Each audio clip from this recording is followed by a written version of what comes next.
Obviously, the human body is a very literal thing, it's an anatomical thing, but it's also the medium through which we experience the whole world. If we could see inside, it would just be incredibly beautiful and complex and intricate. All of us on the inside are just as individual as we are on the outside.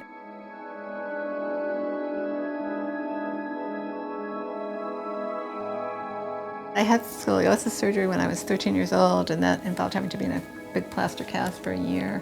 I had to be lying down all the time, but I could be sort of propped up on pillows so I could use my hands. And just to keep me busy and have something to do, one of the things, my parents had an art teacher come give me art lessons once a week, and that was my favorite part of the whole experience that helped me get through it.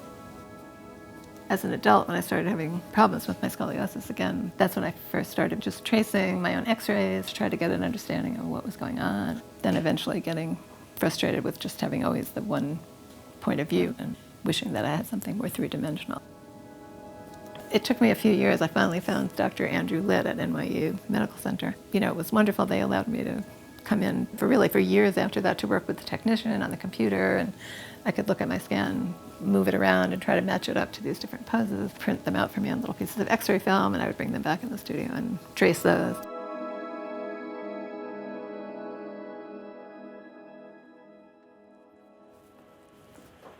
Hi, everyone. In 2008, I proposed an artist residency where I would be able to work in the anatomy lab, but also I proposed this drawing class because I knew it was such a great way of learning anatomy and seeing it from a different perspective and being able to bring my own perspective as a patient and an artist and someone who had thought about all this a lot. If you want to keep drawing your bones for today, that's fine, but if anybody wants to start drawing from the cadavers, or we're going to maybe bring out some organs from the cadavers, like we have some lungs already set out there. Is there anybody else that hasn't gotten the tour of the cadavers yet?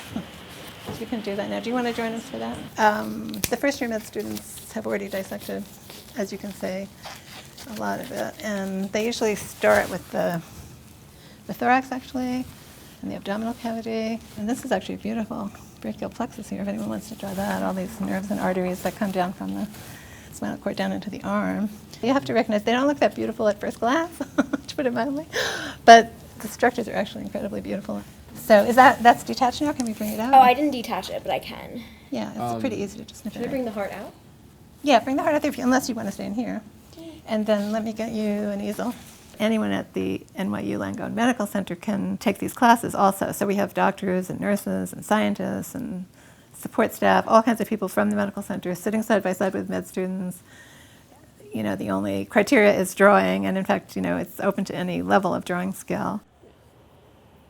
When I started my research at the spine lab, I was just constantly at first just looking at x-rays all day. And so I would have these pictures just burned into my head of these x-rays, and I was like, I have to get it out some way. You know, I had no expectations for this class or where it could take me or what it could be. I really wanted to be creative again. In most other art classes, it's always been different techniques, different ways of seeing. In this case, it was more of Laura saying, I'm not as concerned about what the final result is. What I really want to see is looking. And I see the medical students and scientists who are doing this as learning the anatomy intimately in a different way than normally just looking at it, memorizing it, saying, this piece goes here.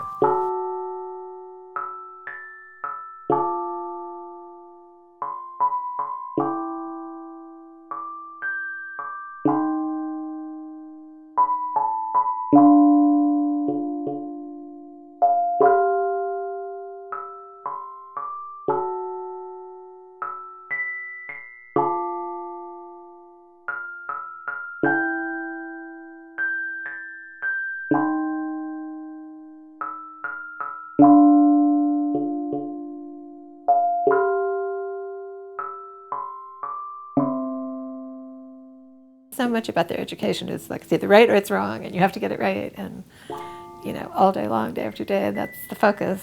And it's actually hard for them to just go with the process and not worry about the end result. And I went into it hoping that I could have maybe a little bit of an influence on a few potential doctors who might think a little bit differently about anatomy, but it still amazes me to find out that it actually does, you know, have that much of an impact on people.